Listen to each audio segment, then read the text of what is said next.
Fala, gurizada! Tudo bem por aí? Na tranquilidade, na elegância, a gente vai conversar hoje sobre a poesia lírico-social desse grande poeta, agitador cultural, sim.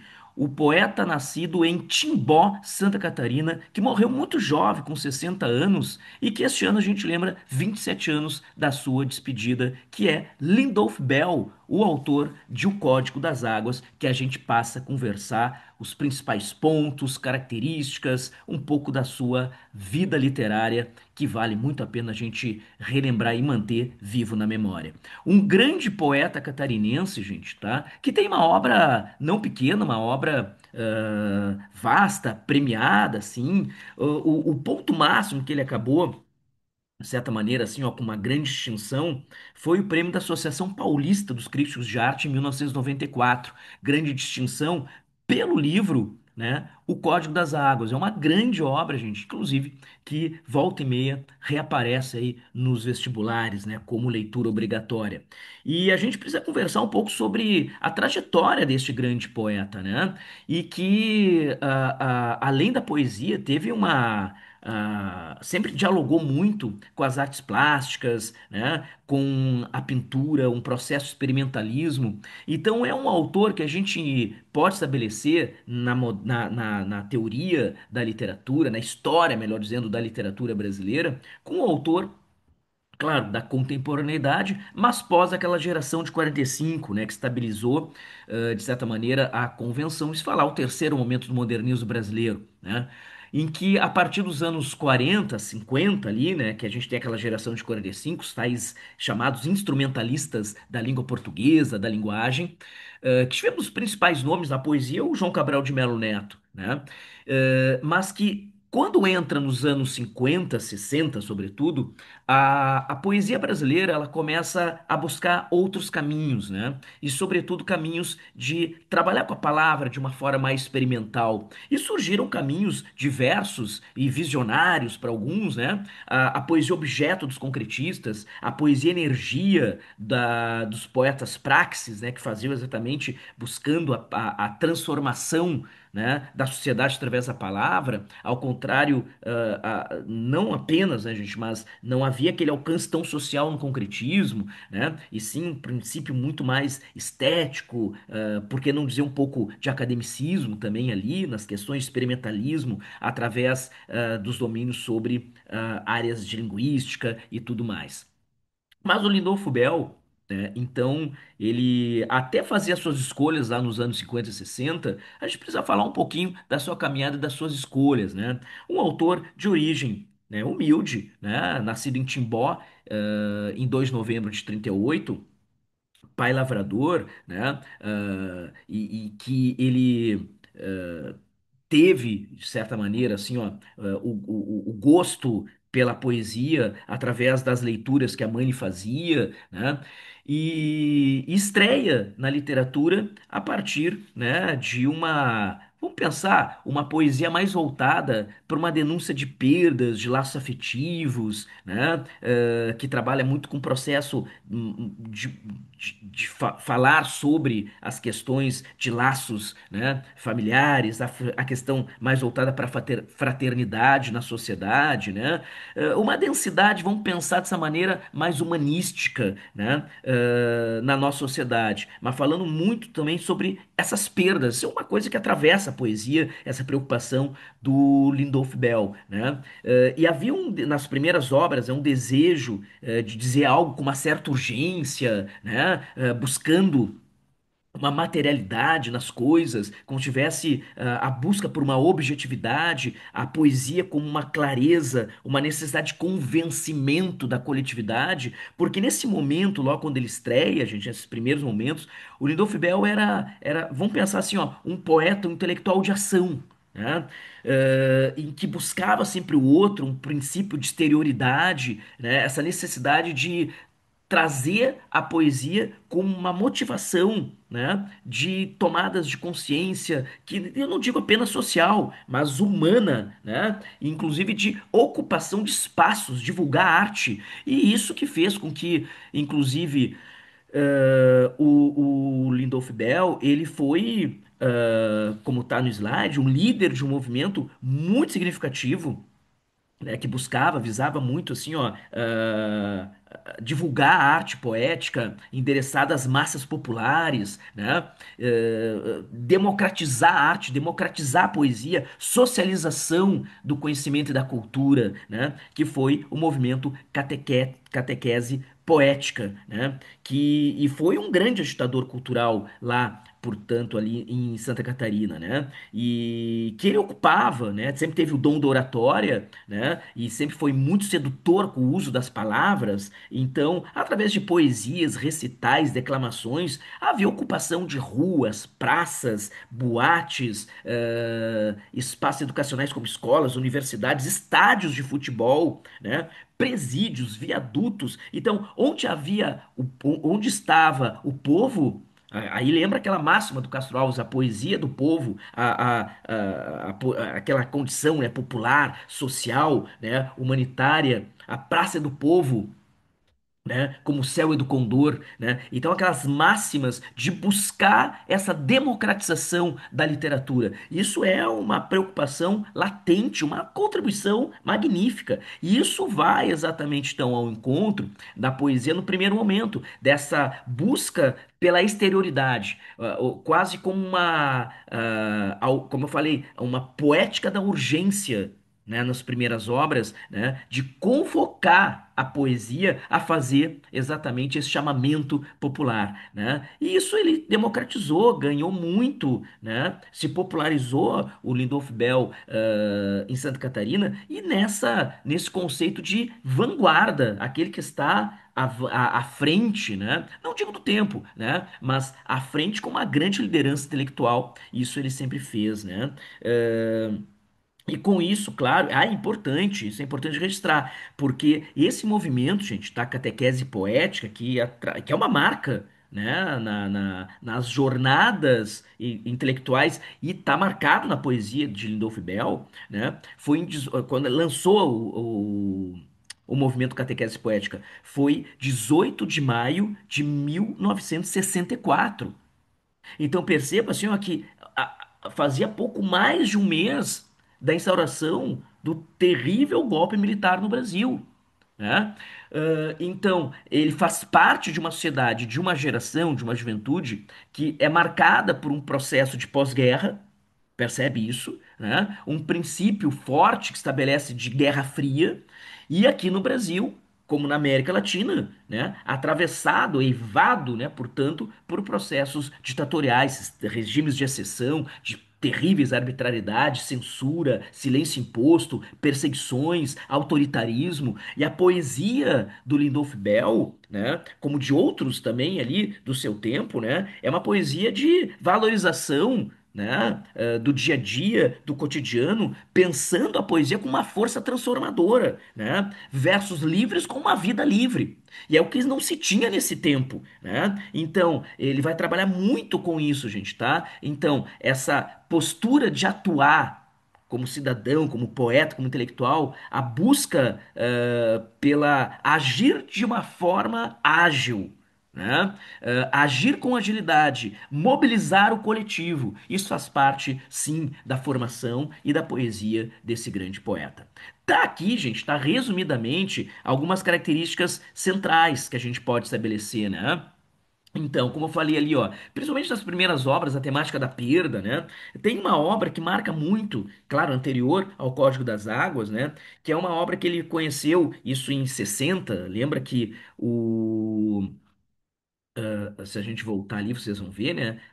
As obras vêm aqui, ó, tá? Ali, ó, o Código das Águas, gente, tá? É uma obra que ela é de 1984, ele estreia lá nos anos 60, né? Mas tem uma grande obra, então, anterior ao Código das Águas, que é uma obra que traz muito um processo de lirismo, falando de uma forma mais sentimental, né? O gosto pelas metáforas, algo mais lúdico, mas, sobretudo, essa condição mais amorosa dos versos, que em 60 ele conheceu. Claro, ele não foi a jovem com a qual ele casou, constituiu família, teve 3 filhos, né? Mas foi o grande, inesquecível amor da sua vida, que foi a Ana Maria Kiefer, que era uma cantora lírica. Ele faz um livro muito lírico e belíssimo também, né? Que é Ana Márias. Né, que é um livro homenagem que ele faz, e aí ele desenvolveu uma poesia um pouco mais sentimental, né, falando sobre esse caráter também, que aí já começa a perceber um princípio da brevidade, da efemeridade, que aí ele vai trazer um lastro maior para um processo social intimista nas próximas obras, né? Então, a perda ele sempre trabalhou, isso é uma coisa muito significativa, e também por outros grandes nomes da literatura brasileira, né, gente? O Carlos Drummond de Andrade sempre trabalhou com essa temática da perda, a partir de um processo também social, seriam, e aqui a gente percebe muito essa contingência, essa presença em Lindolfo Bell, e eu não estou dizendo que é influência do Drummond, mas é uma temática presente que se transforma e através da palavra, né? Qualquer palavra num jogo poético e que se busca um universalismo maior, né? Que seria os tais valores que deveriam sustentar a humanidade, né? As questões relacionadas à solidariedade, à empatia, a amor, sim, amor, né? E fica exatamente quando se constata essa perda, um vazio, né? Uma melancolia, uma angústia, e que tu percebe isso também, né? Nos poemas do Lindolf Bell. E isso em Código das Águas, estou falando porque isso, gente, nas primeiras obras, alguma coisa ele vai transformando, mas ele mantém essas linhas gerais. Então é sempre importante, quando é um livro de poemas, quando é cobrado um processo seletivo, não é a interpretação, gente, apenas. Você não pode pensar a arte como um processo meramente interpretativo. A interpretação, sim, mas através de uma fundamentação, de um projeto teórico, as linhas gerais, e tu tendo domínio sobre o projeto literário de um autor ou da autora, as linhas gerais, aquilo que o homem ou a mulher recebeu como informações das suas jornadas, né, de formações, obviamente que aquilo vai se revestir e se retransforma, é matéria-prima bruta que vai ser burilada, vai ser trabalhada. E aí vem exatamente na poesia o tal, né, sentido, né, a ressignificação, né? Então, a gente já viu aqui essa condição da perda, né? E essa urgência. Isso tem muito a ver com essa concepção social que tem o Lindolf Bell. Outra coisa que é muito forte, presente talvez até pela condição da sua vida, né? Ele saiu de Timbó, foi para Rio de Janeiro, quando ele acabou tendo o serviço obrigatório ao Exército, né? Foi para Blumenau. Então, essa concepção de sair das origens, ir para outro espaço e necessariamente ir para outro espaço, né? Traduz uma sensação de pertencimento. Então, a ideia do passado e de uma referência de uma origem com uma ideia de perda.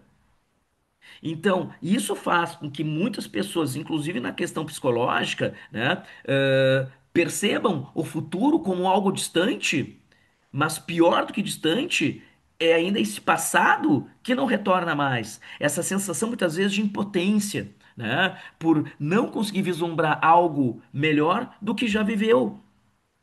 E fica, não é nenhuma angústia, mas saudade, um processo de uma melancolia pelo que já vivenciou e que, mesmo não vivenciando no futuro, mas fica essa ideia de uma perda, né? Então, como um avesso de uma concretude sem ter vivenciado ela. Então, isso ele também traz na sua poesia, essa sensação de não pertencimento, por vezes, né? Uma melancolia sobre situações não vivenciadas, mas conceitualmente ele busca a concretude de algo ainda não realizado, né? E é muito forte o recolhimento, o intimismo, essa interiorização, essa busca, a retomada das origens, digamos assim, ó, do Rio retorna para Santa Catarina, né, em Blumenau e voltando para Timbó. Então, esses conceitos, gente, tá, de memória, né, de exercer uma referência afetiva, né, é muito significativo. E isso fala, quando fala em retorno às origens, à família, às lembranças, o memorialismo, a gente está falando de identidade, a gente está falando de ancestralidade. E isso é forte em Lindolf Bell. Então, por isso que eu digo, é uma poesia lírico, social, lírico na condição mais tradicional, gente, do mundo ocidental, que é a condição do intimismo, da introspecção, né? De como ele transforma todas essas experiências vivenciadas na sua existência, né? E agora ele buscou um estilo, gente, tá? Que até nas primeiras obras havia muito, digamos, a condição da metáfora, né, do lúdico, a condição de se preocupar muito com o esteticismo, a palavra. Só que aí ele vai amadurecendo também, e além da questão estética da palavra, dos jogos, né, lúdicos, que eu falo prazerosos, né, e encontrar palavras por vezes, né? Para traduzir o eu lírico sente, ele potencializa a palavra e dá um outro sentido. A palavra com um processo de construção de sentidos, né? É um sentido mais profundo que ele passa a dar, né? Talvez aí dentro de um processo mais experimental dos anos 60, ele busca aquilo que é muito conhecido como a chamada poesia praxis, que foi, né, idealizada por um poeta, acredito paulistano, o Mário Chami, né, que buscava a palavra, não objeto dos concretistas, aquele processo, né, de ruptura com o verso, né, que seria a negação da própria poesia tradicional, no experimentalismo concretistas, lembra lá, né, o plano piloto da poesia concreta dos autores, principalmente os três lá, os irmãos Haroldo de Campos, Augusto de Campos e Décio Pinatari, que teria aquela estrutura, né, para potencializar três estratos de cada palavra, de cada vocábulo solto na palavra, na página em branco, a estrutura verbal, a potencializar o sentido, a estrutura sonora, né, vocal, para extrair a musicalidade e o ritmo, e a estrutura visual, a estrutura gráfica. Lembra? O verbo, verbal, sentido, voco, musical rítmico, visual, a plasticidade de como a própria o poema, através da perda dos seus fonemas, as palavras soltas, né, se reagrupavam, se reconduziam e reafirmavam uma imagem visual. Né? O poema deixava de ser lido e passava a ser visto também. Isso para os concretistas. E só que, até pela forma da a vida do Lindolf Bell, as maneiras como ele foi, digamos assim, ó, vamos pegar um termo aqui, ó, tá? Como ele foi ressignificando as suas experiências de vida, né? Reciclando as suas experiências, né? É, ele não se adequou tanto, apesar, teve até um amigo, né? Foi o.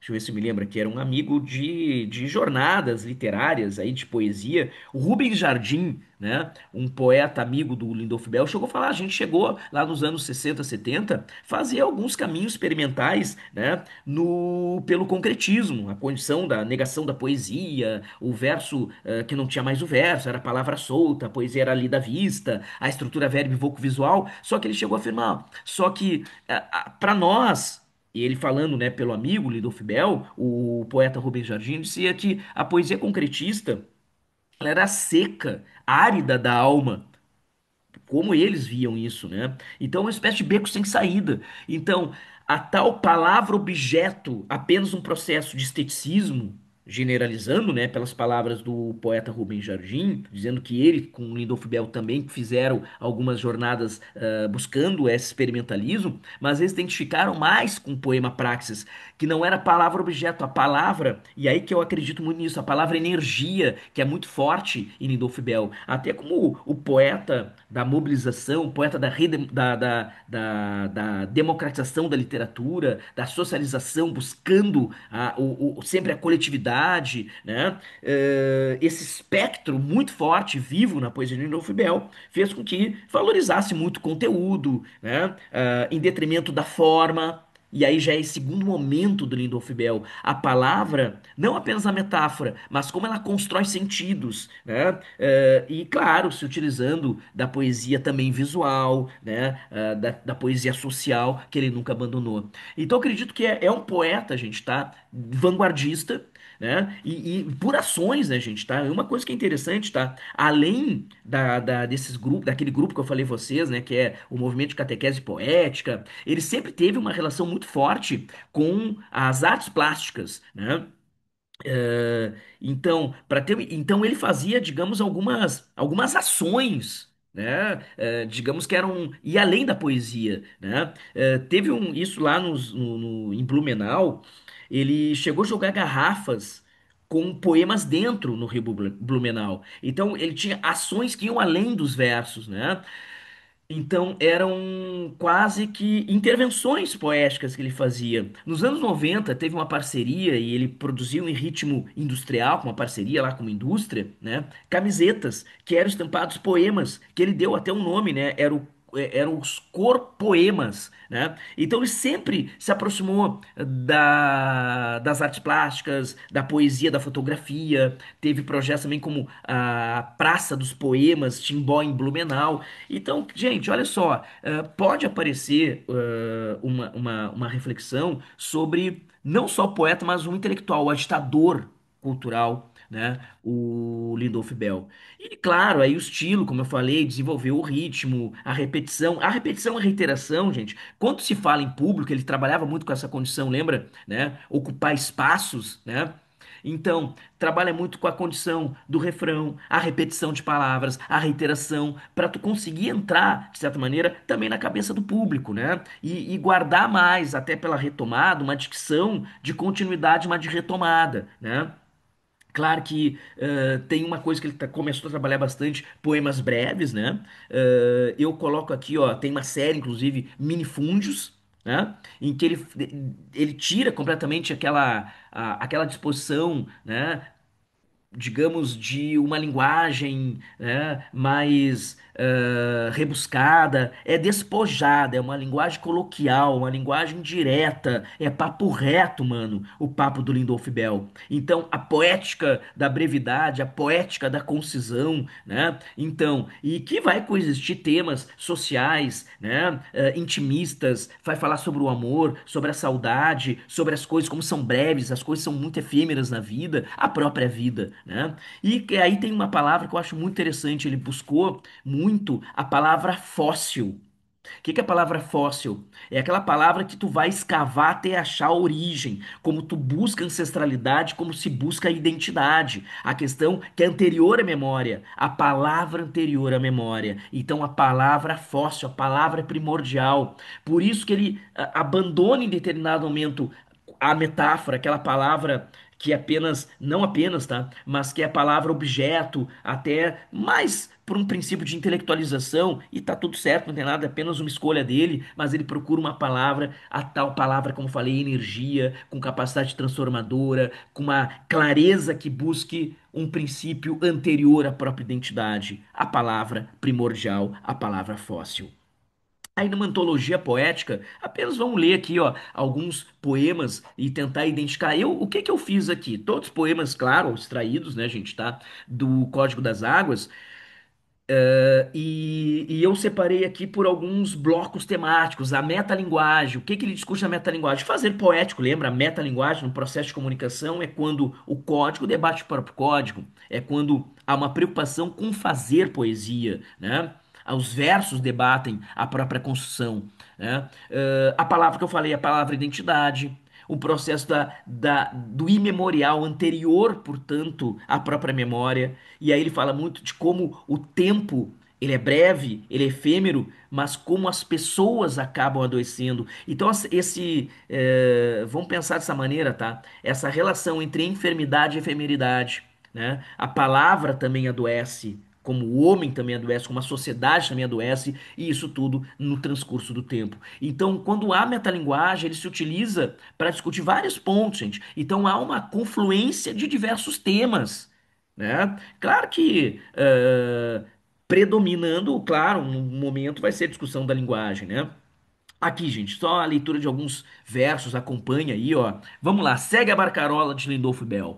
Não é a palavra fácil que procuro. Percebe que ele trabalha com ritmo, a musicalidade, gente. Ele lembra a repetição de consoantes, aliterações, a repetição de vogais, assonâncias. Não é a palavra fácil que procuro, nem a difícil sentença, aquela da morte. a da fértil e definitiva solitude, a que antecede este caminho sempre de repente, onde me esgueiro, me soletro em fantasias de pássaro ou homem-serpente. Percebe a fluidez disso, gente, as imagens que ele vai construindo, a busca por uma identidade, a busca pela origem, por um processo primordial de ancestralidade e que a linguagem precisa acompanhar. Ele procura essa palavra certeira para atingir, né, a sua identidade. Procura a palavra fóssil, a palavra antes da palavra. Procura a palavra.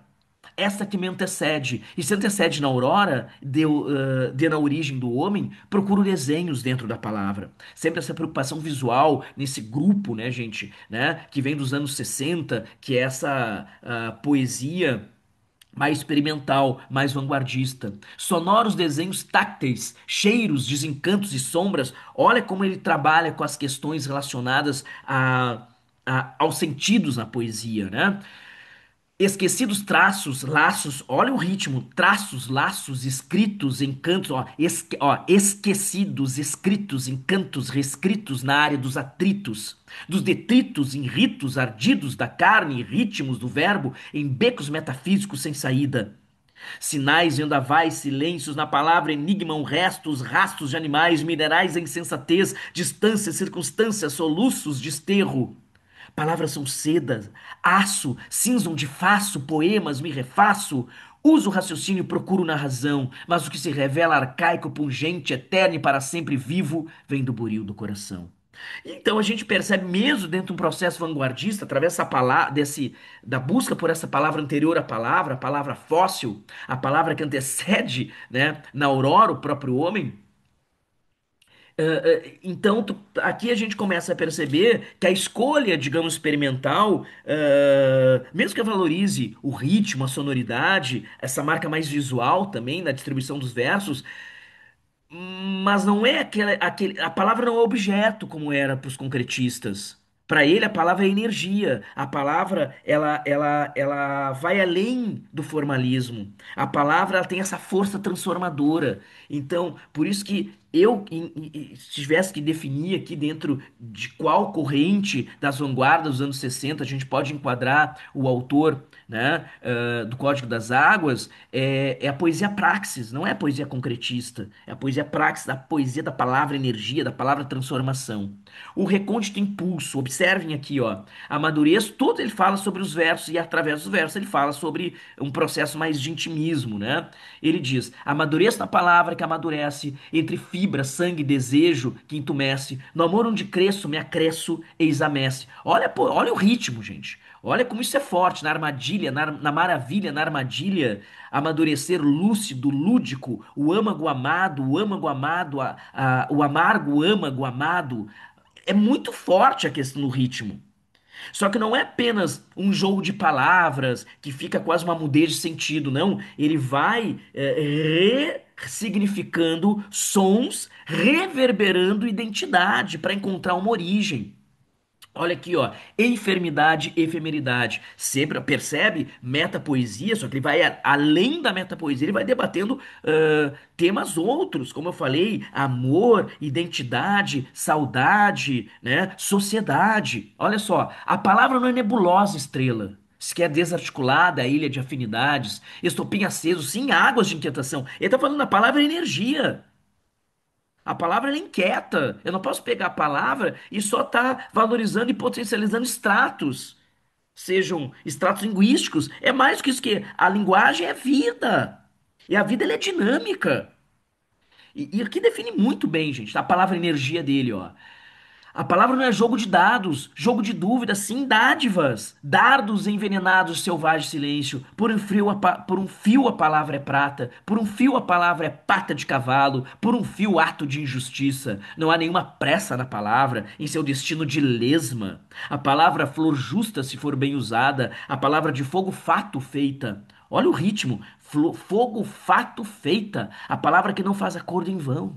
A palavra não é dar com a língua nos dentes. Ou desculpem, a palavra é não dar com a língua nos dentes, ainda que arranquem a língua e corte a palavra em pedaços e a exponham em postes públicos de degradação. Não é sempre a palavra, só tiro de festim. pode ser fim de linha, quimera, sonho, exato fingimento de voo, nada, tudo, nunca e ninguém. Assentimento dedicado a praxis. Olha aí, gente. Olha, praxis, o poema energia, a palavra transformadora que busca uma redenção da ancestralidade, que somente se adivinha. A palavra que em breve será a palavra dentro em breve, a palavra que se reveste de linho real, na linha real da vida, enfermidade, efemeridade. O encontro, portanto, da palavra a partir das próprias existências. A palavra não pode ficar perdida só num texto, ela não pode ser apenas pauta editorial, ela tem que estar, e aí tu encontra a retransformação através das praças, através de todo, qualquer espaço, né, gente, tá? Eu falo praça nessa metáfora que o Castro Alves já utilizava, né? Que a praça é do povo como o céu é do condor, como eu já falei aqui, né? E bendito que semeia livros, livros à mão cheia e manda o povo pensar. Então essa imagem, essa busca, que não deixa de ser social, gente, né? De compartilhar a poesia, a arte, a ancestralidade. Percebe que ele já tá falando nessa palavra fóssil dele, né?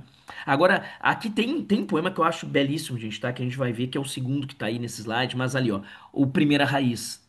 Ancestral não diria, antes sexto de tudo, antes tempo em que mudo, pelo, pele, sobretudo. Ancestral direi, se memória não fosse mais, e é tudo. Que risco na cerâmica quebrada, o nome dentro da pedra achada, e o amor, essa breve palavra, em milagre de nada. Ancestral sim, porque o que passou passa, passará. Não passa de matiz, matriz da manhã. E dúvida ancestral não é mais que fogo, afago, e tudo que penso, pouco mais dura que a escrita. A da raiz, a da marca do pé na terra, que mino, rumino e que me habita. Percebe que ele segue trabalhando com essa questão da perda, não de sentido, mas da perda do tempo, que traz afetividades, que traz saudade, que traz melancolia e que traz ânsia por um futuro incerto, mas há futuro. Esse poema aqui ele é muito forte, gente, tá? Poema para o índio Xokleng. Se o índio Xokleng subjaz no teu crime branco, limpo depois de lavar as mãos, se a terra de um índio Xokleng alimenta teu gado, que alimenta teu grito de obediência ou morte, se o índio Xokleng dorme sob a terra que arrancaste debaixo de seus pés, sob a mira de tua espingarda, dentro de teus belos olhos azuis, se o índio Xokleng emudeceu entre castanhas, bagas e conchas, de seus colares de festa, graças à tua força armadilha raça, cala tua boca de vaidades. E lembra de tua raiva, ambição, crueldade. Veste a carapuça e ensina teu filho, mais que a verdade camuflada nos livros de história. Cara, isso é de 1984. Olha a atualidade disso, gente. Quantos povos originários, né, indígenas, são mortos pela questão da terra, pela questão fundiária no Brasil, e se debate hoje ainda, gente, tá? A coisa que aconteceu lá em 84, 85, né? Começa a redemocratização do país, 88, a Constituição Cidadã, né? Que reinstaura debates e busca, né, a retomada dos direitos individuais e coletivos da sociedade, buscando a democratização do país mais uma vez, daí a redemocratização, e hoje se luta pela demarcação de terras indígenas, o respeito aos povos originários, né, e mortos exatamente pela senha da terra. Olha a atualidade deste poema, gente. A força que tem esses versos, né, de Lindolf Bell. Então, são marcas da poesia, marcas da vida, gente, tá? Que ele vai, por óbvio, né, ressignificando. O Ribeirão da minha infância, olha como ele fala aqui, ó, do passado, ancestralidade, identidade. Eu não reencontro, nem eu reencontrei o Ribeirão da minha infância. Sua morte foi decreto público. Olha a condição, gente, como ele fala. E o Código das Águas tem muito a ver com essa fluidez, gente.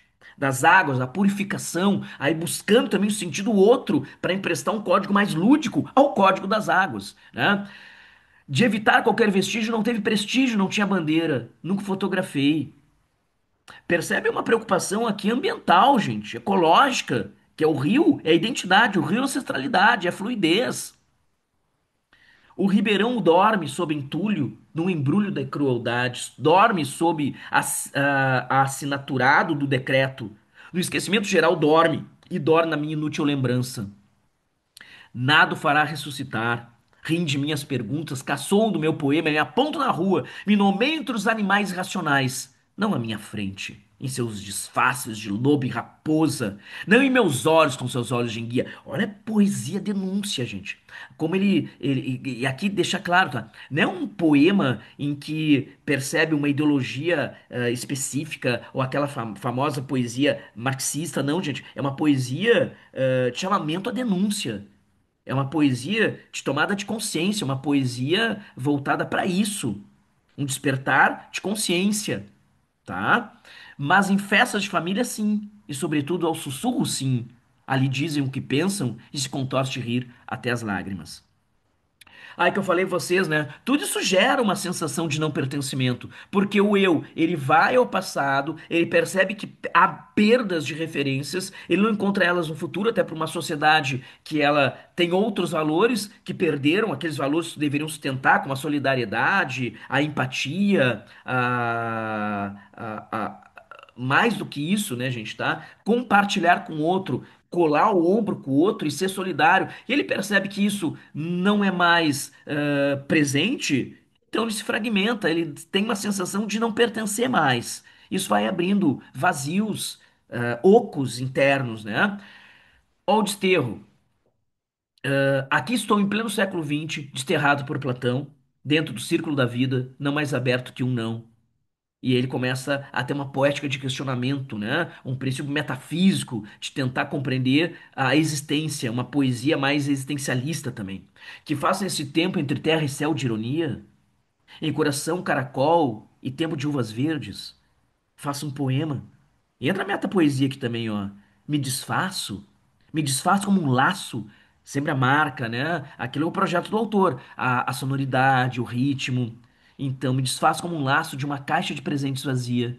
E quando me desfaço um poema, afino o sentimento do mundo. Que o Drummond tanto falou no sentimento do mundo. Desterro se faz de nenhum lugar. E só se faz de saudade. O não pertencimento. Ali, ó. Dá uma olhadinha aqui no Doído Coração Doido, ó. Estive entre mim e entre mim. Olha como ele tá fragmentado. É como se tivesse um eu e um mim. E ele em meio a isso, na fragmentação. Naufrágios, difíceis rimas, remos de quebranto. Ninguém sabe o que é. O que se sabe não se diz. O que se diz não se vê. Doido coração. Doído? Estoura, estala, estigma. Ó o poema matemático, ó. Mais de que um já é um ser fragmentado, né? Me somo e fico um, me multiplico e permaneço um. Me divido e continuo um. Me diminuo e resto um. Me escrevo e sou nenhum. O quase um sentimento de nulidade, apesar da diversidade, através dos fragmentos, dessas múltiplas conturbações da contemporaneidade, mas há quase um sentimento de invisibilidade do eu. O que permite, como tem que se distanciar de si mesmo numa crise. Olha o Asas da Primeira Idade, longe de mim como a mais difícil, a mais distante estrela, próxima de mim, meus olhos e coração que me permitem vê-la. E lá no final, gente, olha só a busca pela origem, né? A minha aldeia chama-se Ninho de Liberdade. Mas onde terá ficado a asa da primeira idade? Essa sensação de tentar retornar, mas para onde? Com uma sensação que a origem ela foi desmantelada também. Os minifúndios que eu falo para vocês, os poemas breves, concisos, em que há a questão mais da introspecção, o intimismo aflora mais, gente. Os poemas são mais curtos aqui, olha só alguns, tá? O poema ali, ó, 19, tá? Onde a morte se fere de si mesma, onde a morte morre, percebe que há uma busca filosofante por questionamentos. Onde o corpo se inscreve nas linhas sinuosas da alegria? Ali meu coração bate, sem falas guaranis, nem pampas latifúndios. Olha a preocupação social. Meu coração não passa de um minifúndio, e minha linguagem chama-se viver. Então percebe que a palavra é vida. A poesia é mais do que um jogo estético. É mais do que um formalismo, é mais que a busca, por mais seja um princípio vanguardista, é mais do que propostas academicistas e intelectuais. A poesia precisa mergulhar antes dela mesmo na vida. E onde é que está a vida? Está lá fora. A vida está junto ao povo. A vida está nas praças, nas ruas. Esse é o caminho da existência do Lindolfo Bell e que ele retransforma isso em matéria poética. Da palavra final, nada sei, nunca me foi concedida. Embora escravo, embora reis, embora levantasse o dedo na hora dos apartes, embora levantasse o dedo timidamente do último banco da classe contraditória de viver, embora sôfrego, trôpego, embora sofrido, levantasse o dedo, e meu Deus, que esquiva andar sem graça, quando atravessa a sala cheia de gente, a sala de sentimentos ambíguas, cheios de gente, a sala dos correios secretos que os olhos conhecem e reconhecem, sempre burlesco, essa condição do palhaço, arlequim por fora e massacrado por dentro, quer dizer, há um riso, mas há dor internamente, e triturado no mais triste cavaleiro da figura da palavra, chegar sem preconceitos, cotidianos simulacros, sonho menino, não mero esboço de um desenho inacabado de homem, inadequado, por certo, na forma de chegar e falar das coisas do mundo e de mim. Olha a poesia como ela é fluida, gente. Mas chegar a chegar e saber que entre um tempo e outro tempo o ser aflora. Pode ser antes, pode ser agora, mesmo debaixo do sonho aninhado ou dentro de um cesto desfiado. Ele fala do amor também, né, gente? Então ele vai, para ver que ele vai trazendo temas diversos, tá? Esse poema que eu fecho, inclusive aqui digamos, esse momento para relembrar a poética de Nofibel, os seus anseios libertários, né? Que ele trabalhou na sua existência também, né? Um ser livre, uma poesia livre, com seus versos livres, né? E esse poema, gente, eu seleciono porque traz para mim é uma síntese de existência, né? É uma coisa que a gente deve levar para nossa vida. E eu digo que eu aprendi muito com esse poeta aqui, e esse poema para mim ele é ele me marca bastante, tá? Que é o poema do Andarilho, que ele faz e faz uma homenagem ali para Nelly da Pinhon, lembrando que esse livro é portanto, né, gente, que foi a grande obra, como falei para vocês, ganhou o prêmio da Associação Paulista de Críticos de Arte em 94. É uma obra muito significativa. E a Nelly da Pinhon, gente, ela morreu faz 3 anos, acredito. Acho que foi ali em 2022 ali, né? E que ela, inclusive, presidiu a Academia Brasileira de Letras, né? E era uma amiga querida do Lindolfo Bell.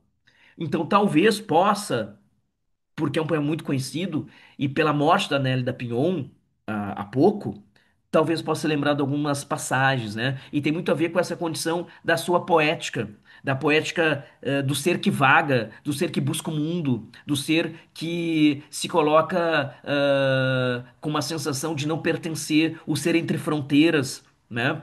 Que busca sempre democratizar, buscar o outro, a poética, como eu falei a vocês, né, da busca da solidariedade, de democratizar conhecimento e sentimentos, né? E esse aquele verso ali que ele retoma muito, tá, gente, tá? Menor que meu sonho não posso ser.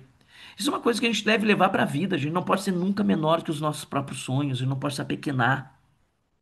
E aqui para mim é muito significativo esses versos. Eu selecionei alguns, tá? É um poema que ele é extenso, você pode ver, ó. Ele é composto, tá? Aqui, ó, por 6 partes, tá? Então, eu selecionei algumas passagens. Olha o que ele diz ali, ó. Menor que meu sonho não posso ser. Mil identidades secretas. Olha como ele também se multiplica. Mil sobras, sombras, mil dias. O ritmo é musicalidade. Todas as palavras e tudo. Barco de ambiguidade, sôfregas palavras, de todas as contradições, dos encontros, dos contrários de mim. Andarilho da flecha de várias pontas, direções dos outros seres, que também andarilham. Pois menor que meu sonho, não posso ser. A busca é o outro, né, gente? Tá? Como os outros andarilham, ele é andarilho. Andarilho de insignificâncias magníficas colheitas do nada. Isso lembra muito o poeta Manuel de Barros, poeta pantaneiro, que fala sobre as menores coisas têm mais sentido na vida. De tudo que ninguém se lembra, nem nunca escreveu. Crescem em mim as palavras, sensações mais estranhas e andarilham, caminham. perscrutam sentidos, arrulho de palavra pousada ave, sobre um minuto de trégua e milagre do tempo, quando o sol se põe atrás do horizonte inquieto do dicionário da dúvida, armadilha. Aos trancos e barrancos, andarilho. De trincos e garimpos, andarilho. Andarilho de desafios, desafinos, de socos recebidos e rários revides, de atonias em atrofias, andarilho, andarilho. Pois menor que meu sonho não posso ser. Empoleirado em minha gaiola de ineficiência, andarilho. Longe de grandes e confortáveis salas da subserviência, andarilho. Transitivo, substantivo, adjetivo, solto na correnteza do medo, na fluidez das águas. Da instabilidade de tudo na multidão de afetos, eu, claro enigma, mais uma referência ao Drummond. 7 palmos de terra, sagrado sopro de todo sentimento. Eu estranho a maioria das vezes na própria terra do poema, a instaurar não a invisibilidade, mas o não pertencimento, onde me sedimento, acidento, me desencaminho, me aninho, me novelo em trama de pouco e menos em quase nada e mesmo assim andarilho, pois menor que meu sonho não posso ser. Os homens apressados do século XX e sua matéria veloz de sobrevivência atravesso. A rua que antes atravessei, atravesso outra vez, e a praça onde contornei a liberdade da palavra e da liberdade, volto a atravessar. Pois menor que meu sonho não posso ser. Atravesso cartazes, cinema, ofertas do dia de supermercados, estádio de futebol, sirenes que falam de morte inventada em subterrâneos sombrios. Atravesso lianas, liames, hianas, reconciliações, pecados capitais e provincianos ais. Percebe então que, gente, esse poema é uma síntese das principais linhas temáticas, das suas diversas possibilidades de existência poética. Tudo atravesso, atravesso a casa dos ventos uivantes, o assombra a censura, a navalha na carne, atravesso o crime perfeito, utopias, as profecias todas do país, as falas guaranis, guaranás, pois menor que meu sonho não posso ser. Não sou agente do vazio nem de asas que o homem não tem. Se acreditar em sistemas de locubração, de mentiras, em recheio de palavras e sofisticados relatórios, se acreditais em clara batida nas panelas obscuras da prepotência, se quereis teorias de mim, se me quereis longe da paixão, tirai o cavalo da chuva, pois menor que meu sonho não posso ser. Olha que ele trabalha com essa linguagem coloquial, expressões populares, né, gente, que são muito significativas. Passa o tempo como passa, passou o tempo. A efemeridade, a enfermidade, né? Passo a ponte o poente, deliberadamente passo, mas sem pressa, passo a passo. Passo os fusos horários e passeio entre o sonho e as palavras. Atravesso simulacros e arranco o lacre da palavra, pois menor que meu sonho não posso ser. Atravesso o avesso e meu barco de travessias. Aqui conheço a face inversa da luz, onde me extravio, e não cessarei jamais per menor que meu seio, que o meu sonho não posso ser. Então, gente, não sejamos menor que os nossos sonhos, jamais. Não dá para ser dessa maneira, certo, gente? Então, aqui, ó, encerro esses momentos de retomada desse grande poeta e que fique além do código das águas, né? Que fique para a vida um pouco, né? Das lições desse grande poeta catarinense, de Timbó, Blumenau, Santa Catarina, esse autor que transformou a sua vida em poesia e a vida em existência. Tá, gurizada? Então, assim, ó, nos vemos na sequência, na próxima obra. Fiquem bem. Valeu!